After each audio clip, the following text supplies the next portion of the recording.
ॐ वन्दे देव उमापतिं सुरगुरुं वन्दे जगत्कारणं वन्दे पन्नगभूषणं मृगधरं वन्दे पशूनां पतिम्। हे त्रिलोकनाथ भोलेनाथ, आप ही विश्व के मूल कारण हैं।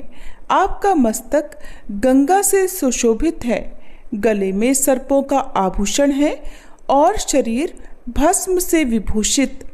आपके चरणों की शरण में आकर हम अपने समस्त पाप, भय और कष्टों को त्यागते हैं। आपकी कृपा से ही जीवन में शांति, भक्ति और मोक्ष का मार्ग प्रशस्त होता है। हे माँ पार्वती, आप करुणा और शक्ति की देवी हैं। आप ही जननी हैं। आप अन्नपूर्णा हैं, माँ गौरी हैं, जो अपने भक्तों को अक्षय सौभाग्य, प्रेम और परिवार का सुख प्रदान करती हैं। आपकी गोद में बैठा हर भक्त अपने आप को संसार के समस्त दुखों से मुक्त पाता है। और हे नंदी महाराज, आप भगवान शिव के परम भक्त हैं। उनके वाहन ही नहीं, उनके द्वारपाल और दूत भी। हमें भी वैसी ही अखंड भक्ति और समर्पण की भावना दें, जिससे हम भगवान शिव की कृपा पात्र बन सके। श्री शिवाय नमस्तुभ्यम। प्रिय श्रोताओं, आज का दिन अत्यंत शुभ और कल्याणकारी है, क्योंकि आज है सावन मास के शुक्ल पक्ष की त्रयोदशी तिथि यानी प्रदोष व्रत। जो त्रयोदशी तिथि की संध्या को भगवान शिव की आराधना के लिए विशेष मुहूर्त माना जाता है। आज प्रदोष व्रत बुधवार के दिन पड़ा है, जिसे हम कहते हैं बुध प्रदोष व्रत। बुध ग्रह बुद्धि, वाणी, व्यापार और विवेक का कारण है।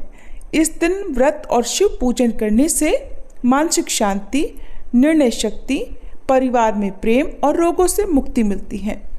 बुध प्रदोष व्रत करने वाले व्यक्ति के जीवन से कलह, संदेह और मानसिक अस्थिरता भी समाप्त होती है। कलयुग में जब धर्म दुर्बल होता जा रहा है, अधर्म और मोह से जीवन ग्रसित होता जा रहा है, ऐसे समय में कथा श्रवण ही सबसे सहज साधना बन जाती है। कई श्रद्धालुओं के जीवन में इस व्रत और कथा से चमत्कारिक परिवर्तन भी हुए हैं। जहाँ असाध्य रोग थे वहाँ स्वास्थ्य आया, जहाँ विघ्न थे वहाँ सफलता आई, जहाँ मन में शंका थी वहाँ अब श्रद्धा और विश्वास है।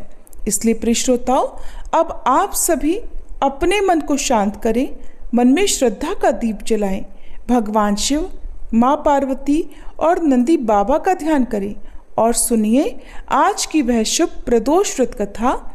ये कथा आपको धर्म, सुख और मोक्ष तीनों ही दे सकती है। तो सभी प्रेम से बोलिए हर हर महादेव। ओम नमो पार्वती पते, हर हर महादेव। और कथा से पहले सुनिए वो दुर्लभ संवाद जो देवी पार्वती और भगवान शिव के बीच हुआ था। एक बार माता पार्वती और भगवान शिव सृष्टि का भ्रमण कर रहे थे। पथ में वे एक निर्जन वन से गुजरे। वहाँ पत्थर के नीचे एक छोटा सा कीड़ा बिलबिलाता हुआ दिखाई दिया, धूल और कांटों में लिपटा हुआ, दर्द से तड़पता हुआ, जिसे देखकर माता पार्वती का हृदय करुणा से भर गया और उन्होंने आश्चर्य और पीड़ा से भगवान शिव से जो पूछा वो अब एक कहानी के माध्यम से आप सभी सुनिए।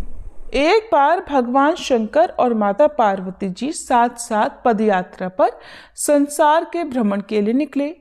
संसार में अनेक स्थानों पर घूमने के बाद एक बार देवी पार्वती जी थक गई और उन्होंने भगवान शिव से थोड़ी देर विश्राम करने के लिए कहा। भगवान शिव ने विश्राम करने के लिए हामी भर दी और फिर वे दोनों एक बड़े से पीपल के पेड़ के नीचे छांव में बैठ गए। थोड़ी ही देर बाद भगवान शिव अपनी करवट बदलकर लेट गए, लेकिन माता पार्वती की नज़रें उन चींटियों की कतार पर टिकी हुई थी जो एक जगह से दूसरी जगह पर रेंगती हुई जा रही थी। चींटियों के बीच में रास्ते में पड़ा था एक रेंगने वाला कीड़ा, जिसे वे चींटियां लगातार चलते हुए काट रही थी। वह कीड़ा अपनी रक्षा करने में असमर्थ था, क्योंकि चींटियां बहुत सारी थीं और कीड़े को इस तरह चींटियों के काटने से अत्यधिक पीड़ा हो रही थी। वो अपनी रक्षा के लिए छटपटा रहा था। माता पार्वती जी ये दृश्य देखकर दुखी होने लगी। माता कैसे न कैसे करके उस कीड़े की पीड़ा मिटाना चाहती थी, लेकिन खुद करने में असमर्थ थी। तो माता ने कीड़े को इस समस्या से मुक्ति दिलाने के लिए भगवान शिव से प्रार्थना की। भगवान शिव ने जब खड़े होकर उस कीड़े को देखा तो उन्होंने देवी पार्वती को समझाया कि आप इस पर ध्यान मत दो, ये किसी पीड़ा में नहीं है बल्कि अपने कर्मों का ही फल भोग रहा है। लेकिन माता पार्वती अपने कोमल हृदय से इस कठोर और पीड़ादायी दृश्य को देखकर बहुत दुखी थी। उन्होंने फिर से भगवान शिव से उस कीड़े की पीड़ा को मिटाने के लिए लगातार प्रार्थना की, लेकिन भगवान शिव भी उन्हें यही समझाते रहे कि इस पर ध्यान मत दो, क्योंकि यह तो अपने कर्मों का फल भोग रहा है और सभी को एक न एक दिन अपने कर्मों का फल भोगना ही होता है। भगवान शिव ने इस समस्या से मुक्ति दिलाने के लिए माता पार्वती जी से वहां से कहीं दूसरे स्थान पर चलने के लिए कहा, ताकि उनका ध्यान वहां से हट सके। लेकिन माता पार्वती जी ने भी हट पकड़ रखी थी। वह कहने लगी, प्रभु, जब तक इस कीड़े की पीड़ा नहीं मिटेगी मैं यहाँ से कहीं नहीं जाऊंगी। अब भगवान शिव को देवी पार्वती जी की हट के आगे मजबूर होकर उस कीड़े की पीड़ा मिटानी पड़ी। भगवान शिव बोले, देवी ठीक है, मैं इसका कष्ट दूर कर रहा हूँ, लेकिन अगर बाद में ये कुछ गड़बड़ करे तो तुम मुझे दोष मत देना। भोलेनाथ की बात सुनकर देवी पार्वती जी कहने लगी, ठीक है प्रभु, पहले आप इसका कष्ट तो मिटाइए। फिर भगवान शिव ने अपनी शक्तियों से उस कीड़े को, राजा चींटियों को, उसकी प्रजा और उनके लिए एक बहुत ही सुंदर नगरी बना दी, जिसमें राजा का आलीशान महल था। अब यहाँ से उस राजा की वास्तविकता शुरू होती है, जिस कारण उसे एक कीड़े के रूप में पीड़ा मिल रही थी। अब जब सब कुछ बनकर तैयार हो गया, तब भगवान शिव ने राजा से, जो पहले जन्म में कीड़ा था, उससे कहा कि भाई, अब तू अपना राजपाट संभाल, हम यहाँ से चलते हैं। लेकिन राजा अपने व्यवहार से बड़ा ही घमंडी था और वह एक चरित्रहीन भी था। उसने माता पार्वती जी की ही सुंदरता पर मोहित होकर उनका ही हाथ पकड़ लिया और भगवान शिव का ये कहकर अपमान किया कि तू एक योगी, वन वन भटकने वाला एक साधारण सा ब्राह्मण, भला तेरे साथ ये सुंदर स्त्री कैसे रह सकती है? अरे इसकी जगह तो मेरे महल में है, जिसे मैं अपनी रानी बनाऊंगा। इतनी सुंदर स्त्री एक राजा की रानी ही बन सकती है, ना कि एक साधारण से योगी की, जिसे ना अपने आज का पता है ना अपने कल का। अब मेरी बात सुन और यहाँ से चुपचाप चला जा, ये तो मेरी रानी बनेगी। तब भगवान शिव ने उस राजा को, जो अपने पूर्व जन्म में कीड़ा था, समझाने की बहुत कोशिश की। भगवान बोले, ये मेरी पत्नी है, तू अपना राजपाट संभाल, तुझे तो हजारों रूपमती मिल जाएंगी। भगवान शिव ने उसे समझाने का बहुत प्रयास किया, लेकिन वह राजा था कि अपनी ही जिद पर अड़ा रहा। तब भगवान शिव कहने लगे, ठीक है राजा, तुम इसे अपनी रानी बना लो, मैं चलता हूँ। भगवान की ये बात सुनते ही माता पार्वती भगवान शिव के चरणों में गिर गईं और बोली, स्वामी, आप मुझे इस दुविधा में छोड़कर अकेले कैसे जा सकते हैं? तब भगवान शिव बोले, देवी, मैंने तो तुमसे पहले ही कहा था कि मैं इसका कष्ट मिटा दूंगा, लेकिन बाद में अगर ये कुछ गड़बड़ करता है तो तुम मुझे इसका दोष मत देना। माता पार्वती जी बोली, हे नाथ, मुझे क्षमा कीजिए, मैं कर्म सिद्धांत को नहीं पहचान सकी, लेकिन अब मैं समझ गई हूँ कि ये घमंडी और चरित्रहीन मानव अपने पिछले जन्म के कर्मों का ही फल भोग रहा था।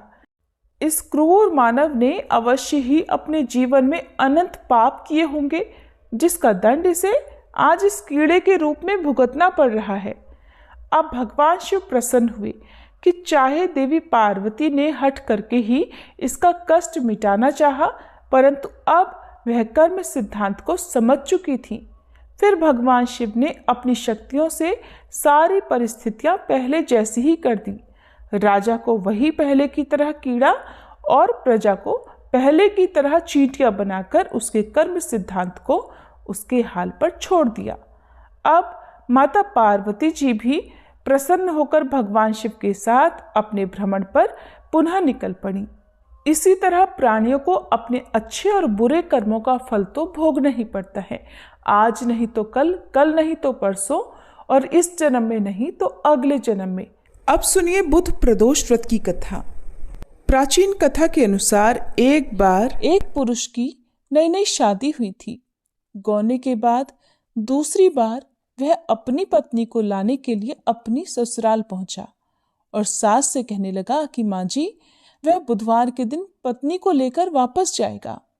सुनकर ससुराल पक्ष के सभी लोग कहने लगे कि बुधवार के दिन मायके से लड़की का अपनी ससुराल जाना सही नहीं होता है, लेकिन वह नहीं माना। आखिरकार मजबूर होकर लड़की को उन्होंने भारी मन से विदा कर दिया। अब पति पत्नी दोनों बैलगाड़ी में बैठकर चल दिए।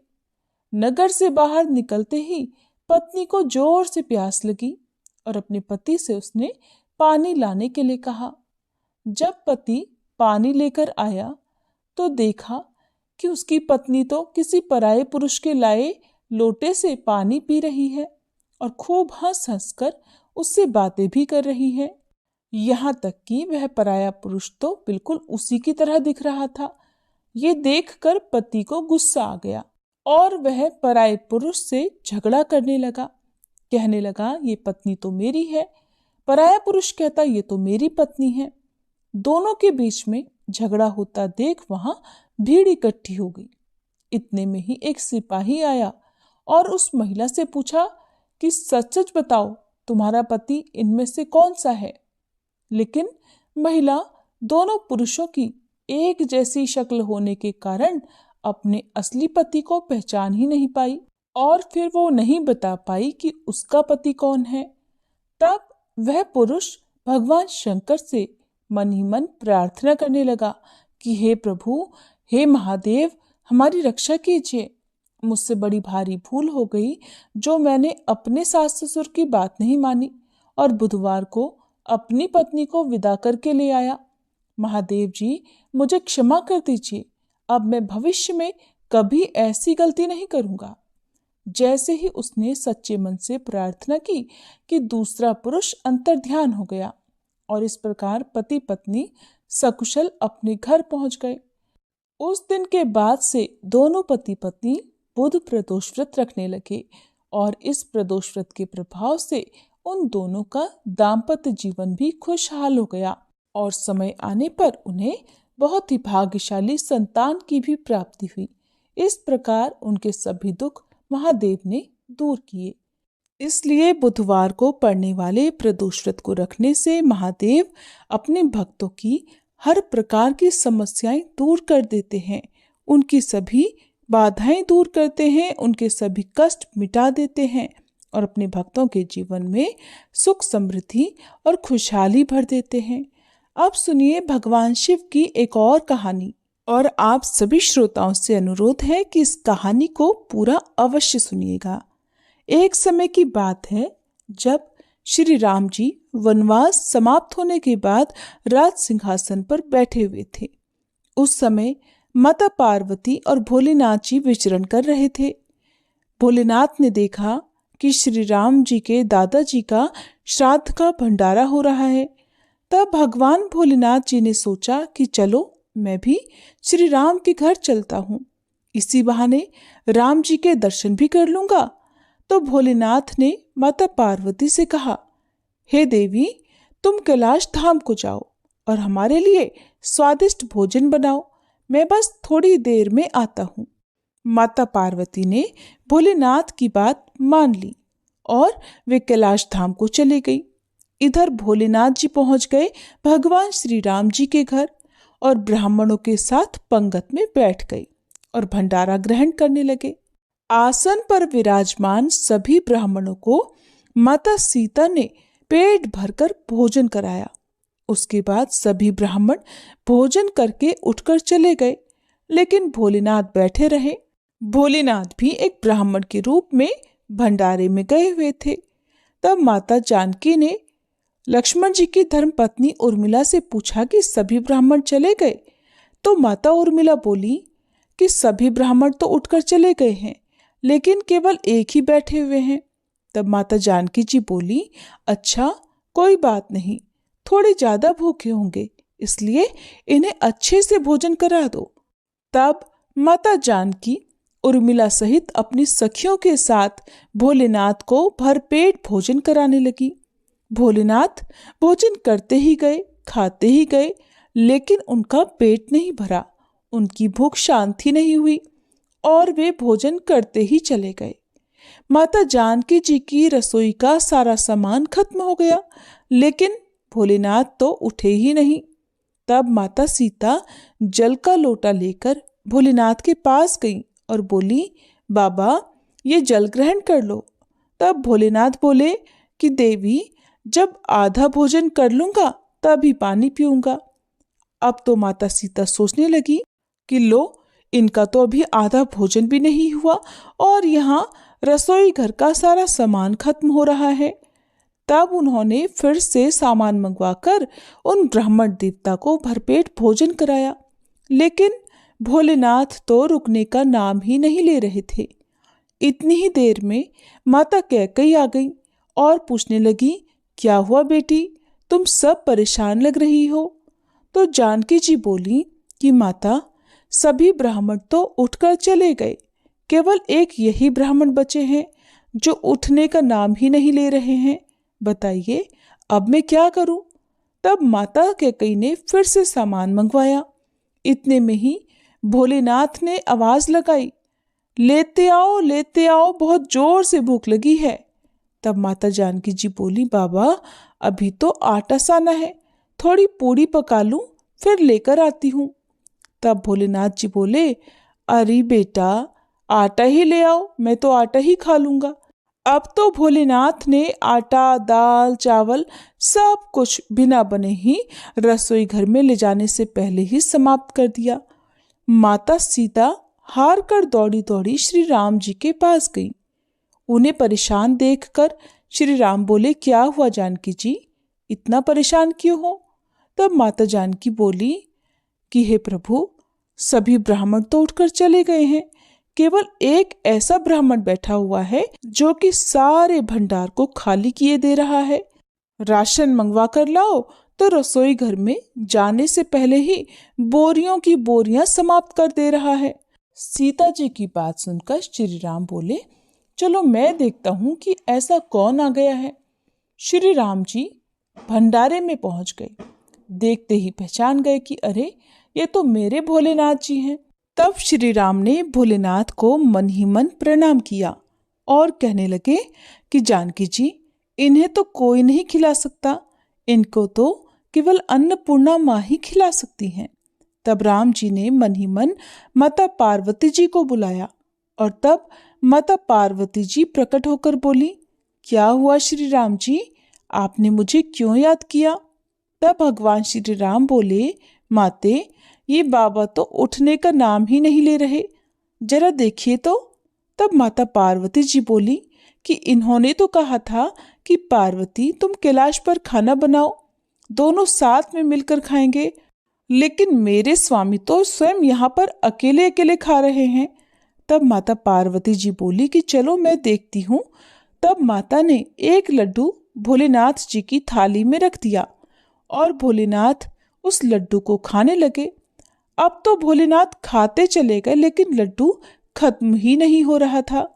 भोलेनाथ सोचने लगे कि भला ये लड्डू खत्म क्यों नहीं हो रहा, ये तो जाना पहचाना लड्डू लग रहा है। भोलेनाथ जी ने सोचा कि ये कौन सा लड्डू माता सीता उन्हें खिला रही हैं। तब उन्होंने नजर उठाकर माता सीता को देखना चाहा। तब सामने माथे पर लाल बिंदी लगाए स्वयं अन्नपूर्णा माता पार्वती जी खड़ी थी। माता बोली, और कितने लड्डू रख दूं। माता पार्वती को देखते ही भोलेनाथ बोले, बस हो गया, मेरा पेट भर गया है। भोलेनाथ जी अब उठ गए। अब उनका पेट वास्तव में भर चुका था। भोलेनाथ जी भोजन करके उठ गए। तब भगवान श्री राम जी ने सीता जी सहित भोलेनाथ और माता पार्वती जी का बहुत बहुत आदर सत्कार किया और भगवान भोलेनाथ ने प्रसन्न होकर माता जानकी को अखंड सौभाग्यवती होने का आशीर्वाद दिया। फिर भगवान शिव देवी पार्वती सहित अंतर्ध्यान हो गए। प्रेम से बोलिए शंकर भगवान की जय, माता पार्वती की जय, सियापति श्री रामचंद्र जी की जय। पूर्व समय में शिलाद नामक एक धर्मात्मा मुनि ने अपने पितरों के आदेश से मृत्युहीन और अयोनिज पुत्र की कामना से भगवान शिव की कठोर तपस्या की। शीघ्र प्रसन्न हो जाने वाले भगवान महादेव उनके तप से प्रसन्न हुए और साक्षात प्रकट होकर उनसे वर मांगने के लिए कहा। भगवान ने कहा, ऋषिवर, मैं तुम्हारी तपस्या से प्रसन्न हूँ, वर मांगो। तब शिलाद मुनि बोले, भगवान, यदि आप मेरी तपस्या से प्रसन्न हैं तो ये वर दीजिए कि मुझे आपके समान ही मृत्युहीन अयोनिज पुत्र प्राप्त हो। तब भगवान शिव ने कहा, हे तपोधन विप्र, हालांकि मैं जगत का पिता हूँ, तो भी मैं तुम्हारी तपस्या से प्रसन्न होकर कहता हूँ कि मैं तुम्हारे अयोनिज पुत्र के रूप में अवतार लूंगा और उस अवतार में मेरा नाम नंदी होगा। ऐसा कहकर भगवान शिव अंतर्ध्यान हो गए। कुछ समय बाद यज्ञ वेत्ताओं में श्रेष्ठ शिलाद मुनि यज्ञ करने के लिए यज्ञ क्षेत्र जोत रहे थे कि उसी समय उनके स्वेद बिंदु यानी पसीने की बूंद से एक पुत्र उत्पन्न हुआ। वह बालक सूर्य के समान प्रभावशाली, त्रिनेत्र, जटा मुकुटधारी, त्रिशूल आदि से युक्त तथा चतुर्भुज रुद्र के रूप में मुनि दिखाई दिया। उसे देखते ही शिलाद मुनि को तो बड़ी प्रसन्नता हुई और वे उस बालक को अपनी कुटिया में ले गए, जहां जाकर बालक ने साधारण मनुष्य का रूप धारण कर लिया। मुनि अब बड़े ही प्यार से उसका पालन पोषण करने लगे। उन्होंने उसके जातकर्म आदि संस्कार करवाकर उसका नाम रखा नंदी। वह बालक 5 वर्ष की आयु तक सभी वेदों और शास्त्रों का ज्ञाता हो गया। 7वां वर्ष पूरा हुआ तो वहां 2 मुनि मिलने आए। उनमें से एक का नाम था मित्र, दूसरे का नाम था वरुण। उन्होंने मुनि शिलाद को बताया कि आपके पुत्र की आयु मात्र 1 वर्ष शेष है। अब तो ये बात जानकर शिलाद मुनि चिंतित हो उठे। नंदी ने अपने पिता को ढांढस बंधाया। उन्होंने आत्मविश्वास के साथ अपने पिता से कहा, पिताश्री, आप चिंतित मत होइए, यमराज मेरा कुछ नहीं बिगाड़ पाएगा। शिव तो कालों के भी काल हैं। मैं भगवान शिव की आराधना करूंगा और उसके प्रभाव से मृत्यु पर विजय प्राप्त करूंगा। ऐसा कहकर नंदी वन को चले गए और भगवान शिव की प्रसन्नता के लिए कठिन तपस्या प्रारंभ कर दी। उन्होंने 3 नेत्र, 10 भुजा और 5 मुख वाले भगवान सदाशिव का ध्यान लगाया और रुद्र मंत्र का जाप किया। उनकी तपस्या से प्रसन्न होकर भगवान शिव और मां पार्वती प्रकट हुई। उन्होंने नंदी से कहा, शिलाद नंदन, तुमने बड़ा ही उत्तम तप किया है। मैं तुम्हारी इस तपस्या से परम संतुष्ट हूं। तुम्हारे मन में जो अभीष्ट हो मांग लो। तब नंदी भाव विभोर होकर उनके चरणों में लौट गए। तब भगवान शिव ने उन्हें उठाया और बोले, वत्स, उन दोनों विप्रों को मैंने ही भेजा था। तुम्हें भला मृत्यु का भय कहाँ? तुम तो मेरे ही समान हो। तुम अजर, अमर, दुख रहित और अक्षय होकर मेरे गणनायक बनोगे। तुम में मेरे ही समान बल होगा। तुम सदा मेरे पार्श्व भाग में स्थित रहोगे। मेरी कृपा से जन्म, जरा और मृत्यु जैसे विकार तुम्हारे शरीर का स्पर्श भी नहीं कर पाएंगे। ऐसा कहकर दयालु भगवान शिव ने अपने गले की कमल माला उतारकर नंदी के गले में डाल दी। उस माला के पड़ते ही नंदी 3 नेत्रों और 10 भुजाओं वाले हो गए। फिर भगवान शिव ने अपने गणाध्यक्ष के पद पर उनका अभिषेक किया। साथ ही वरदान दिया कि जब भी भगवान शंकर की कोई भी प्रतिमा स्थापित की जाएगी तो उसके सम्मुख नंदी का होना अनिवार्य होगा। वरना वह प्रतिमा अधूरी मानी जाएगी। अब ध्यान देंगे तो पाएंगे कि भगवान शंकर के मंदिर में शिव प्रतिमा के सम्मुख बैठे नंदी महाराज की दोनों आंखें निरंतर भगवान शिव की प्रतिमा पर ही लगी रहती हैं। कहा जाता है कि नंदी के नैनों में भगवान शिव बसते हैं। वहीं नंदी के दोनों सींगों को विवेक और बुद्धि का आधार माना गया है। इसीलिए कहा जाता है कि बुद्धि का इस्तेमाल विवेक से करना आवश्यक है। नंदी महाराज के गले में बंधी हुई घंटी ये प्रतीक है कि निरंतर मनुष्य को भगवान का ध्यान करना चाहिए। ये तो सभी जानते हैं कि नंदी महाराज के बिना भगवान शिव का मंदिर कभी नहीं बनता। लेकिन हमारे देश में एक ऐसा भी मंदिर है जहां नंदी महाराज के बगैर भगवान शिव का मंदिर बना हुआ है। भारत के नासिक में गोदावरी तट पर बना हुआ है कपालेश्वर महादेव मंदिर। इस मंदिर में भगवान शिव की प्रतिमा तो है, लेकिन नंदी यहाँ पर उपस्थित नहीं है। और इसके पीछे एक पौराणिक कथा प्रचलित है, जिसके अनुसार एक बार भगवान शिव ने ब्रह्मा जी के एक मुख को काट दिया था। क्योंकि ब्रह्मा जी के 5 मुख थे, जिनमें 4 मुख तो वेदों के पाठ किया करते थे, लेकिन एक मुख हमेशा उन्हीं वेदों की बुराइयां किया करता था। यही वजह है कि भगवान शिव ने ब्रह्मा जी के उस मुख को काट दिया था। हालांकि इस कृत्य के लिए शंकर जी को ब्रह्महत्या का भी दोष लगा था, और इसी दोष को दूर करने के लिए भगवान शिव इधर उधर भटक रहे थे। एक बार भगवान शंकर सोमेश्वर पहुंचे, जहां उन्हें एक गाय के बछड़े ने बताया कि गोदावरी नदी के तट पर स्थित राम कुंड में स्नान करने से ब्रह्म हत्या के दोष से मुक्त हुआ जा सकता है। तब भगवान शिव ने बछड़े के कहे अनुसार राम कुंड में स्नान किया, और इस प्रकार उन पर लगा ब्रह्म हत्या का पाप दूर हो गया। भगवान शिव ने उस बछड़े को अपना गुरु मान लिया, और बछड़े के रूप में नंदी जी ही महाराज शिव जी के सामने प्रकट हुए थे। उस समय शिव जी ने उन्हें अपना गुरु मान लिया था। यही कारण है कि जब कपालेश्वर मंदिर का निर्माण हुआ, तो भगवान शिव ने उस मंदिर में नंदी महाराज के सम्मुख बैठने से मना कर दिया, क्योंकि वह उनको अपना गुरु मान चुके थे। यही कारण है कि नासिक कपालेश्वर मंदिर में भगवान शिव की प्रतिमा तो है, लेकिन नंदी महाराज इसमें स्थापित नहीं है।